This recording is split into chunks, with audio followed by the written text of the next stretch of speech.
11 months business అనేది చాలా సక్సెస్ఫుల్గా నెట్టుకొచ్చాము. మంచిగా రన్ అయింది. అండ్ ఈ ఇష్యూస్ వల్ల అయితే ఈ 11 మంత్స్లోనే క్లోజ్ చేసేస్తామని అస్సలు అనుకోలేదు. సో బిజినెస్ అయితే అఫీషియల్గా క్లోజ్ అయిపోయిందండి. సో నెక్స్ట్ ఏంటి అనేది ఒక డైలమాలో మేమందరం ఉన్నాము. ఈసారి అలేఖ్య చిట్టి పికిల్స్ అయితే ఉంది కదా, సో రమ్య మోక్ష పికిల్స్ అని కమ్బ్యాక్ అయితే స్ట్రాంగ్గా ఇద్దాం అనుకుంటున్నా.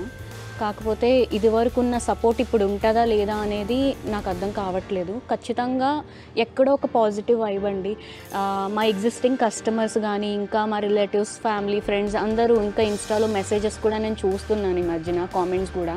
మీరు కమ్బ్యాక్ ఇవ్వండి, స్ట్రాంగ్గా ఇవ్వండి, మేము ఆర్డర్ చేస్తాం, సపోర్ట్ చేస్తాము అని అంటున్నారు. సో ఈసారి పెట్టబోయే బిజినెస్ ఏదైతే ఉందో రమ్య మోక్ష పికిల్స్ మీద, సో అది ఖచ్చితంగా అందరూ ఎఫోర్డ్ చేసే ప్రైజెస్కి మంచి క్వాలిటీ ఇస్తూ, మెయింటైన్ చేస్తూ మంచిగా బిజినెస్ అనేది రన్ చేద్దాం అనుకుంటున్నాం. అండ్